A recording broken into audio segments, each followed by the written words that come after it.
떨리는지 가사도 생각 안 나고 곡도 틀리고 그랬는데 프로들만 나와가지고 오늘 한 사람도 떨리지 않고 이렇게 하나님께 찬양을 드린 줄로 믿고 우리 동락교회 온 식구들이 이렇게 날마다 어우러져서 찬양 부르는 그런 찬양하는 교회 되길 축복합니다.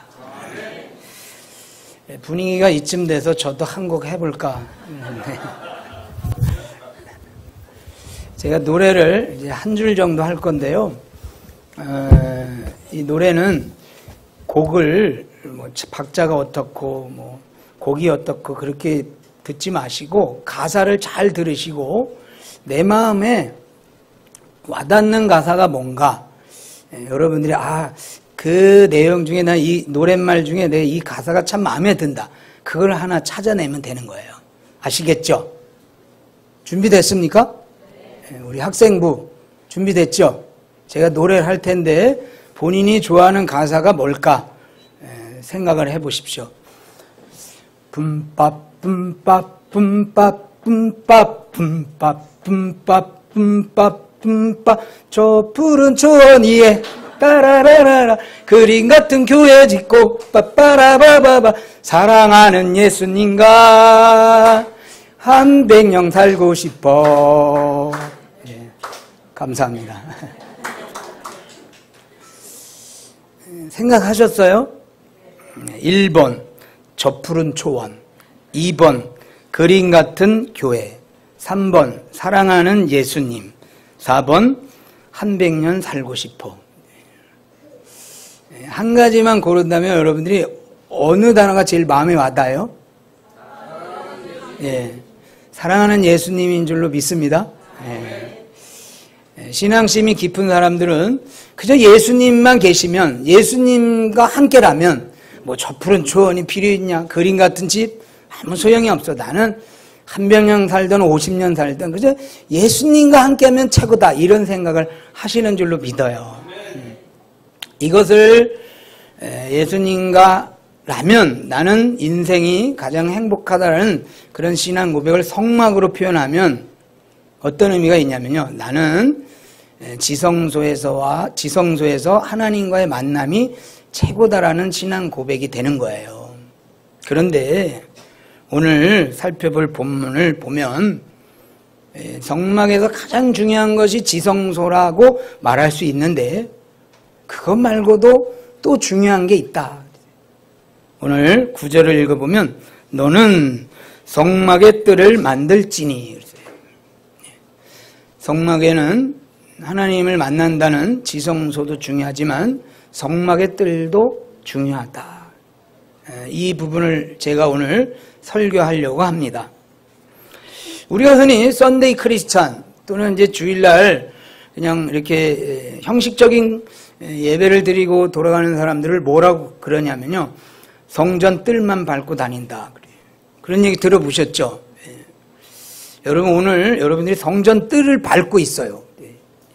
그래서 성전 뜰만 밟고 다니는 신자들, 그러면서 그들을 이제 이렇게 부정적으로 이렇게 표현을 합니다. 구약 오늘 성막으로 말하면 마치 성막의 뜰만 밟고 가는 사람들, 뭐 이런 의미가 있겠죠. 그런데 저는 과연 이 성막의 뜰만 밟고 가는 사람 또는 성전 뜰만 밟고 가는 사람이 그렇게도 부정적인 인생일까? 이것에 대해서 한번 우리가 깊이 있게 생각해 보려고 합니다. 우리 한번 구절을 한번 읽고 아멘합니다. 같이 시작.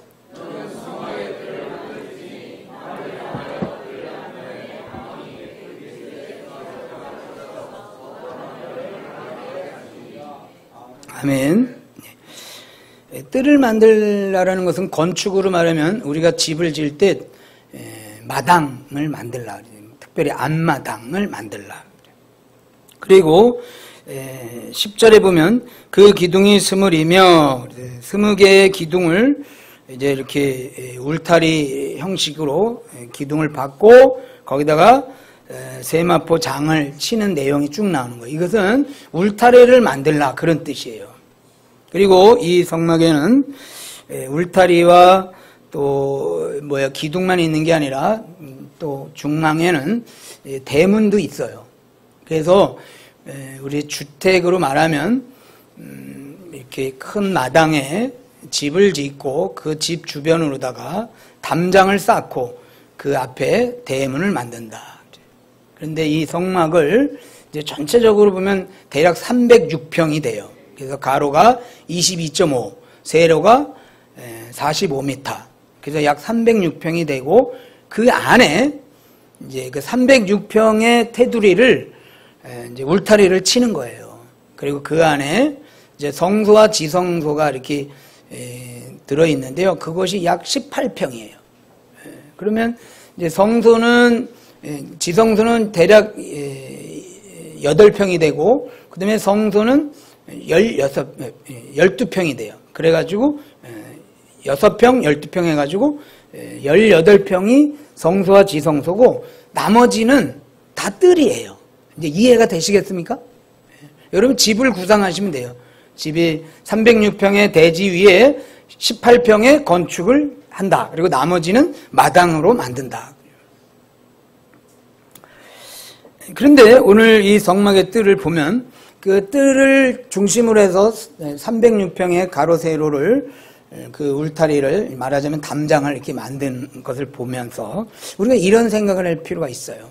여러분 시골에 가면 뭐 제주도나 아니면 뭐 경상도 전라도 이런 시골에 가면요 담장이 없는 울타리가 없는 대문이 없는 집을 보게 돼요. 그렇죠? 그런 집들이 있어요. 그런 집을 보면 어떤 생각이 들어요? 아, 이 마을은 도둑이 없는 마을이구나. 정감이 있고 또 그 개방성에 대해서 마음이 굉장히 이렇게 오픈되는 그런 마음을 갖게 돼요.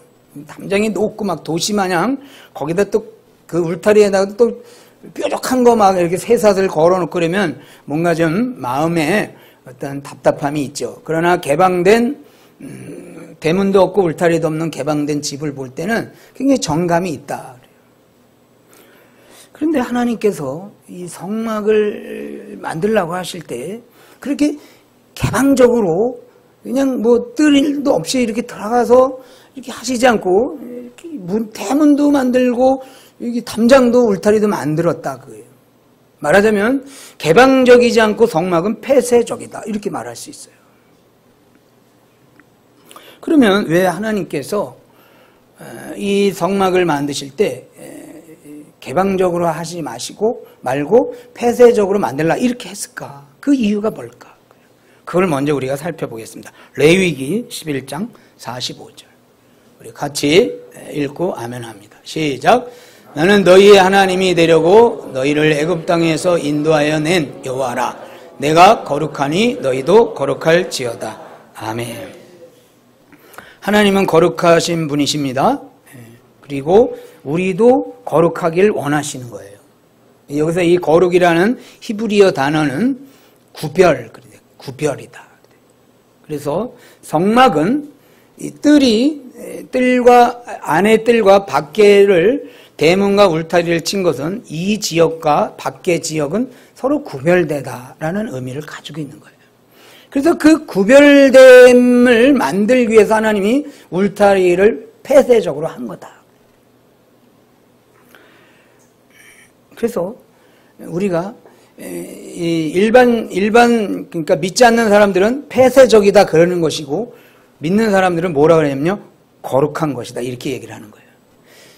폐쇄적인 것이 성경에서는 거룩하다라고 표현하고 있는 거예요. 여기서 한 가지 우리가 진리를 배울 수 있는데요. 성막은 기독교를 상징한다 그랬어요. 그러면 말하자면 기독교는 폐쇄적입니다.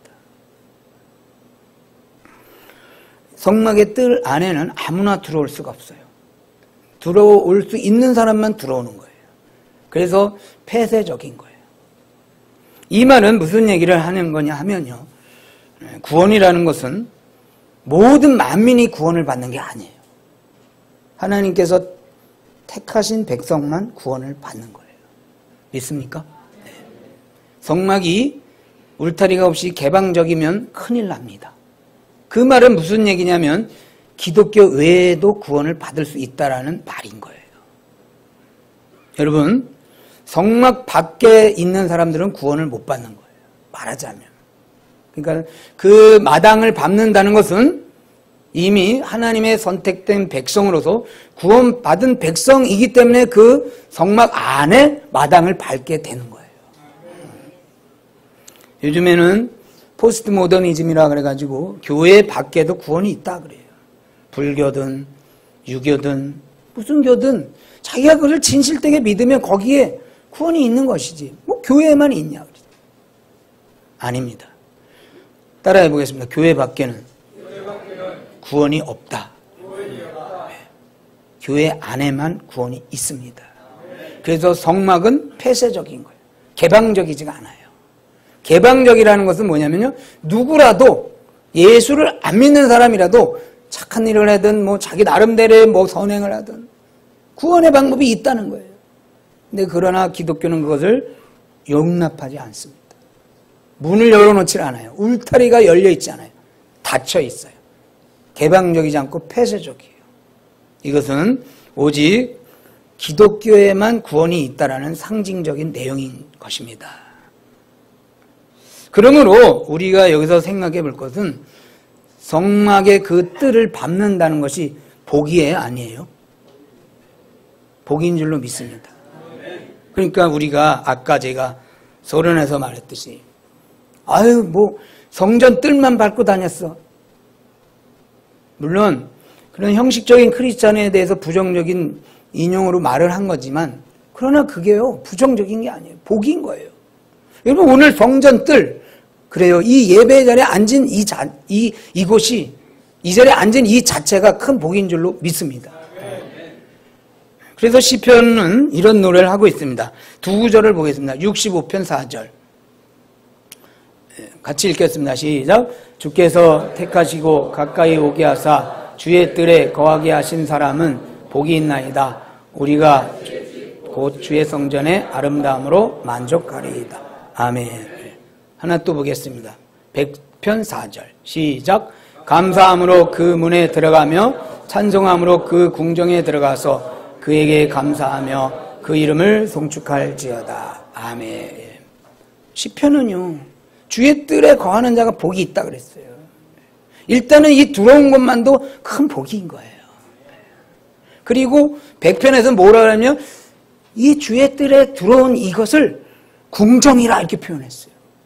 왕궁으로 들어온 거예요. 우리가 왕이 거하시 만왕의 왕대인 예수 그리스도가 거하시는 이 왕궁에 우리가 들어온 게 얼마나 큰 복이에요.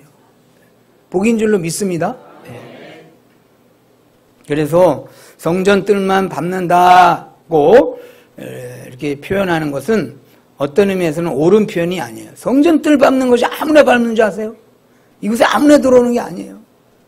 하나님께서 택하시고 주께서 가까이 오게 하사 주의 뜰에 거하는 자가 복이 있다 그랬어요. 제가 어렸을 때 이게 지훈인가? 지훈이가 9살이에요.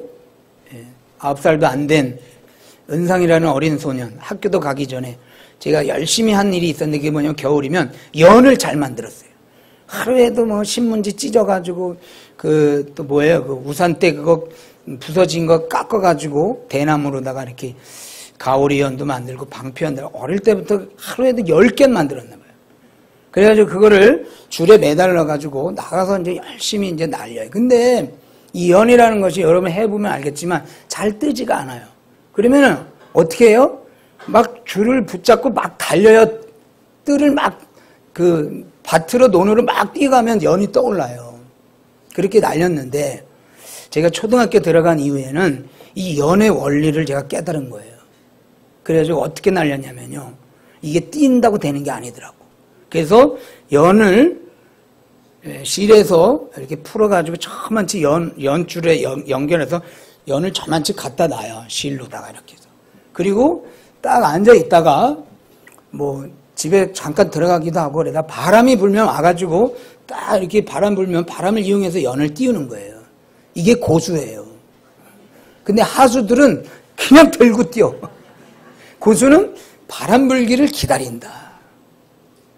그런데 여기 중요한 원리가 있어요. 뭐냐면요. 아무리 고수라도 그 연이 연줄에 연결이 돼 있어야 돼요. 연결만 돼 있으면 되는 거예요. 어느 날 바람이 불면 떠오르는 거예요. 여러분, 택한 백성은요, 이 성전뜰이라는 것은 마치 연줄과 연결되어 있는 거예요. 그래서 여러분들이 성전뜰을 밟고 있다는 것은 연줄이 연결되어 있다. 어느 날 성령께서 은혜를 주시면 믿음의 연이 떠올라요. 믿으십니까? 그래서 제가 자주 드는 예인데요. 제가 열성ቆ락 안에 드는 친구 2명을 소개하려는데, 한 친구는 별명이 젠틀맨이에요. 가정에서도 직장에서도 또 친구들 관계에서도 아주 얼마나 젠틀맨인지 뭐야. 예의 100점. 모든 것에 있어서 아주 깨끗하고 공명정대하고 바른 생활하고 거기다 얼굴까지 잘생겼고 키까지 크고 정말 흠모할 만한 대상인 친구예요. 그런데 이 친구는 교회를 안 다녀요. 근데 어떤 한 친구는 수지에, 제가 어느 교회라고 그러긴 하지만 어느 교회에 지금 안수 집사로 다니고 있어요. 근데 이 친구의 흠은 뭐냐면요, 아직도 술을 엄청 먹어요. 그래서 제가 추석 때나 이런 데 가보면 어제도 드셨나? 그러면 아이고 어제도 많이 먹었지. 만날 때마다 인사가 그거예요. 아직도 드셔? 근데 이 친구의 장점은 뭐냐면요, 죽으나사나 주일 성수해요. 그렇게 먹어도 그 다음날 꼭 교회를 나가. 네, 묻겠습니다. 여기 젠틀맨이 복이 있는 인생이에요? 여기 술을 아직 못 끊고 주일 성수하는 이 친구가 복이 있는 친구예요? 네, 해답은 여기인데 이랬으면 좋겠다 그런 거예요? 이 친구가 복이 있는 친구예요. 아멘 안 하시네. 그 술 때문에 그래요? 제가 예를 들었잖아요. 연줄이 떠오를 때가 있다 없다. 네. 이 친구는 은혜 받으면요 큰일 할 친구예요. 성령의 바람이 부는 날 제가 기대하고 기도하고 있어요. 그러나 이 친구는 아직 그렇게 젠틀맨이지만 성전뜰을 한 번도 못 밟은 친구예요. 어떻게 보면 영적으로 얘기하면 불쌍한 친구예요. 물론 이 친구가 성전뜰을 밟기를 제가 기도하지만 현재 상태를 볼 때는 이 친구가 복된 인생인 거예요. 여러분, 여러분들의 남편이 술을 먹든 여러분들의 자녀가 뒤로 돌아서 1등을 하든 그게 중요한 게 아니에요. 성전뜰을 밟고 있다. 그게 복인 줄로 믿으시기 바랍니다. 언젠가는요 떠오르는 날이 있어요. 그날을 기대하세요. 그래서 성전뜰 안에 사는 자가 복이 있다. 그래서 아이고 성전 마당 밟고 오셨네. 축복의 자녀입니다. 믿으십니까? 그러면 이런 의문을 가질 수 있어요. 야, 그러면 기독교에서 그 구별됨이라는 것이 복이라면 일반 기독교 신자가 아닌 불신자들의 입장에서는 기독교는 폐쇄적이고 독선적이고 또 배타적이다 이렇게 말할 수 있어요. 그렇죠? 자기들끼리만 성전뜰 안에 들어가면 복이 있고 우리는 성전뜰 밖에 있으면 복이 없는 인생이래. 저런 독선적이고 배타적이고 폐쇄적인 인생들이 있냐 그래요. 그렇죠? 여기에 대한 해답을 찾아보겠습니다. 에베소서 2장 14절.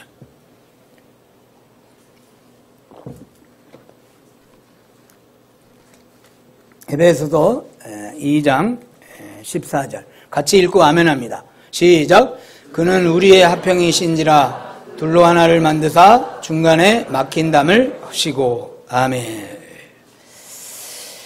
예수님께서는 여기 오늘 말씀으로는 중간에 막힌 담을 허셨다 그랬어요.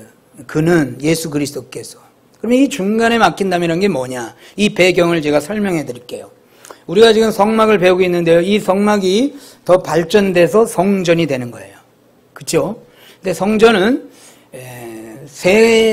구약에는 성전이 세 성전이 있어요. 제1성전은 솔로몬 성전이라 그래요. 이제 성막이 발전돼서 성전을 짓게 되면 솔로몬이 성전을 져요. 그런데 그 성전이 이제 바벨론 포로를 당하면서 무너지게 됩니다.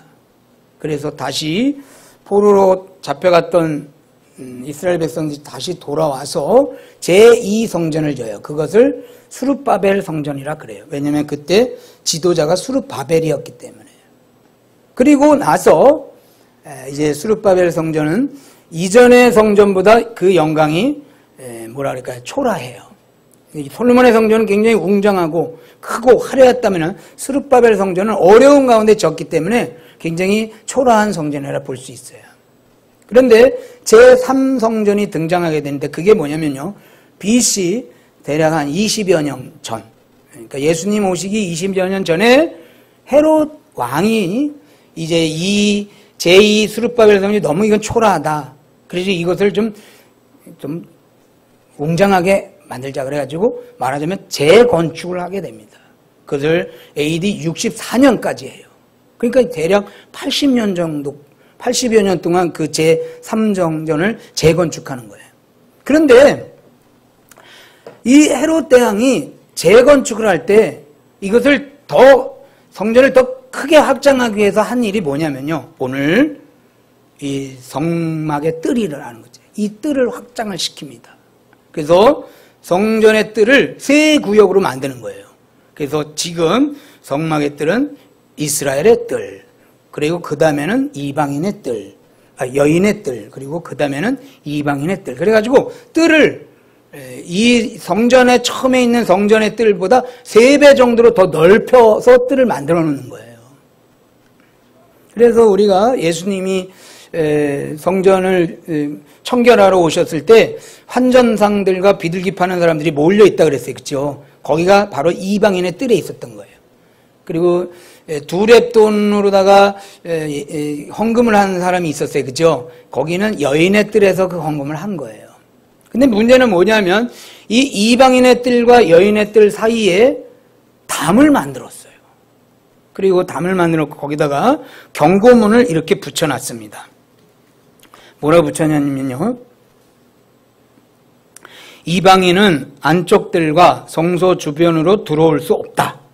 들어오다가 잡히는 모든 이방인들은 죽을 것이다. 그러니까 이방인들은 그 이방인의 뜰에 있는 거예요. 함부로 이쪽으로 넘어올 수 없는 거예요. 그래서 거기다가 막힌 담을 만들어 놓은 거예요. 그런데 에베소서 2장 14절에 뭐라 그랬어요? 예수님께서 그는 화평이신지라 중간에 막힌 담을 허셨다 그랬어요. 바로 이것이에요. 이방인들이 못 들어오는 경고문 붙이고 그거 넘어오면 죽인다. 그 담을 예수님이 헐었다는 거예요. 그것은 뭐예요? 이방인도 이제 주의 뜰에 들어올 수 있다는 거예요. 그래서 여기서 배울 교훈이 있어요. 이제 저를 다시 한번 보세요. 따라해 보겠습니다. 유대교는 차별, 기독교는 구별. 유대교는 차별이에요. 왜냐하면 이방인의 뜰이 있고 여인의 뜰이 있고 이스라엘의 뜰이 있는 거예요. 이거는 차별이에요. 그러나 기독교는 차별이 아니고 구별이에요. 구별이라는 것은 뭐냐면요. 그 뜰이 무너진 거예요. 누구나도 들어올 수 있어요. 그러나 누구나 들어올 수 있지만 중요한 거는 들어와야 구원을 받는 거예요. 이것을 구별이라 그러는 거예요. 그럼 불교 같은 거는 뭐냐? 따라해 보겠습니다. 불교는 무분별. 무분별이라는 건 뭐냐? 진리가 없는 거예요.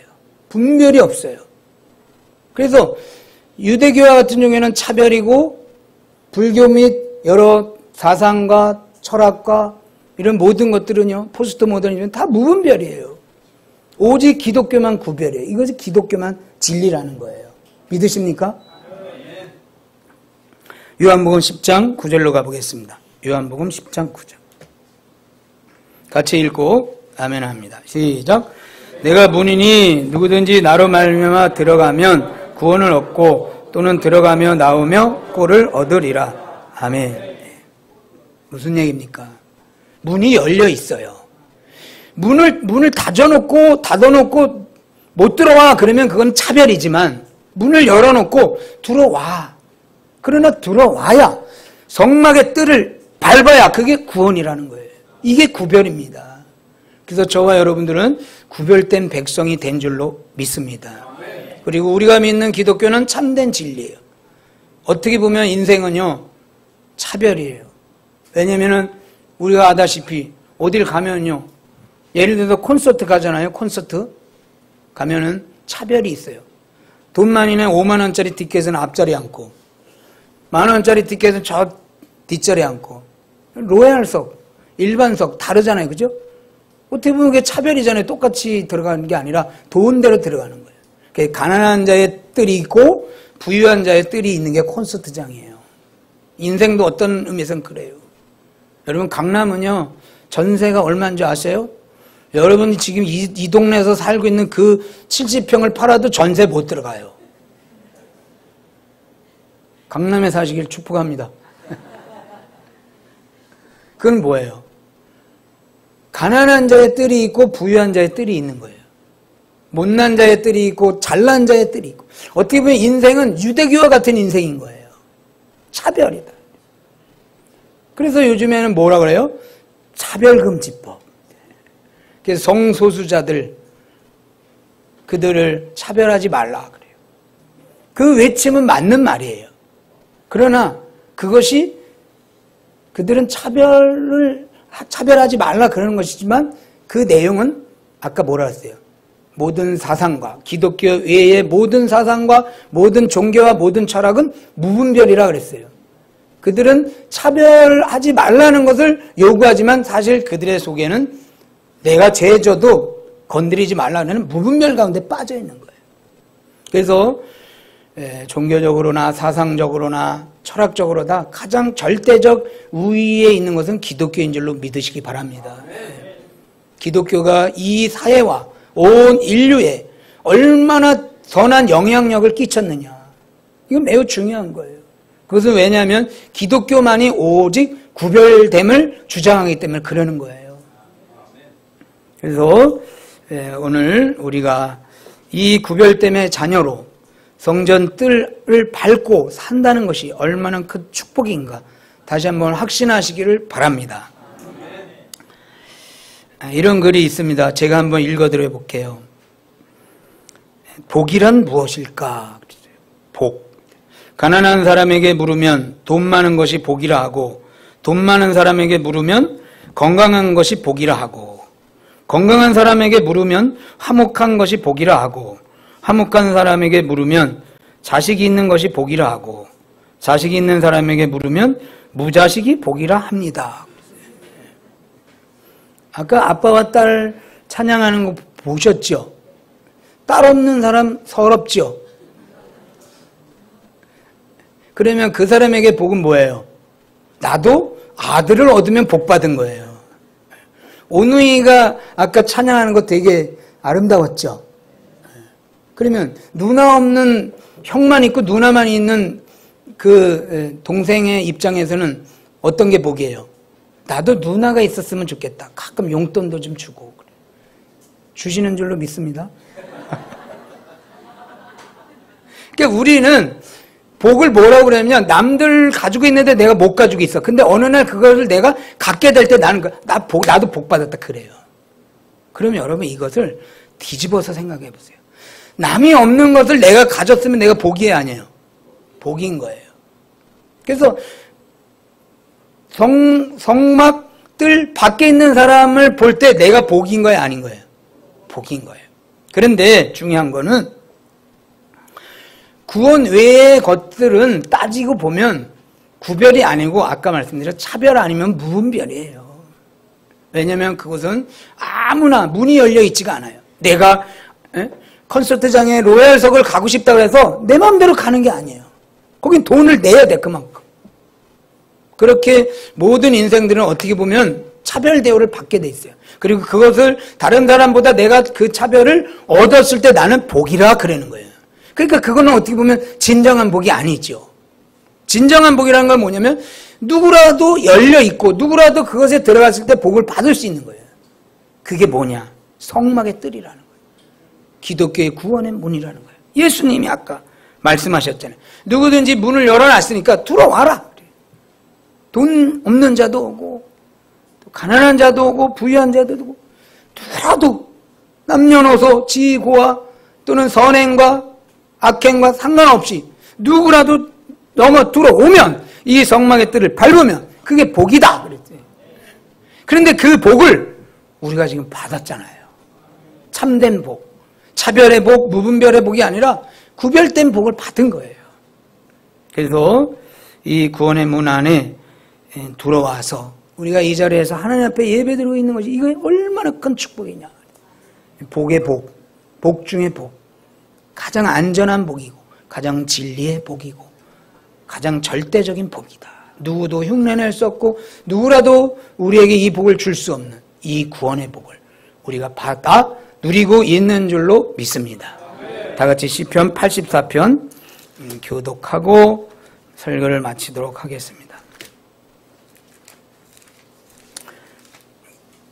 그래서 이스라엘 백성들은 늘 하나님 앞에 이런 노래와 이런 기도와 이런 시를 드린 것입니다. 시편 84편.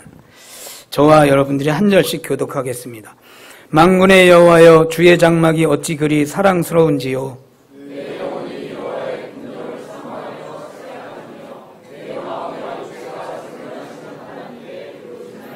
나의 왕 나의 하나님, 만군의 여호와여, 주의 제단에서 참새도 제 집을 얻고 제비도 새끼들 보금자리를 얻었나이다.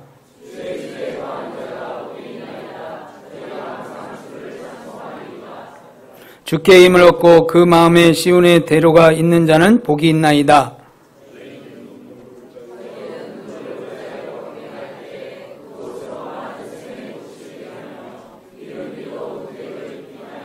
저희는 힘을 얻고 더 나아가 시온에서 하나님 앞에 각기 나타나리이다.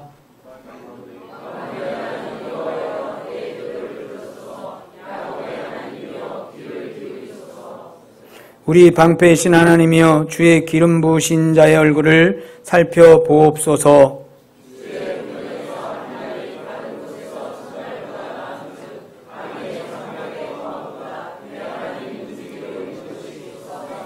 여호와 하나님은 해요 방패시라. 여호와께서 은혜와 영화를 주시며 정직히 행하는 자에게 좋은 것을 아끼지 아니하실 것임이니이다. 만군의 여호와여, 주께 의지하는 자는 복이 있나이다. 아멘. 기도하겠습니다. 하나님, 성막들 안에 앉게 하시고 거하게 하시고 또 이곳에서 매주마다 하나님 앞에 예배드리며 찬송하게 하여 주시니 감사합니다.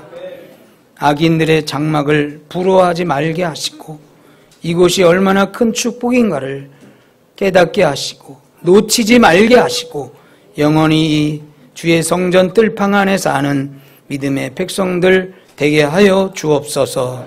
감사하며 살아계신 예수님 이름으로 기도드리옵나이다. 아멘.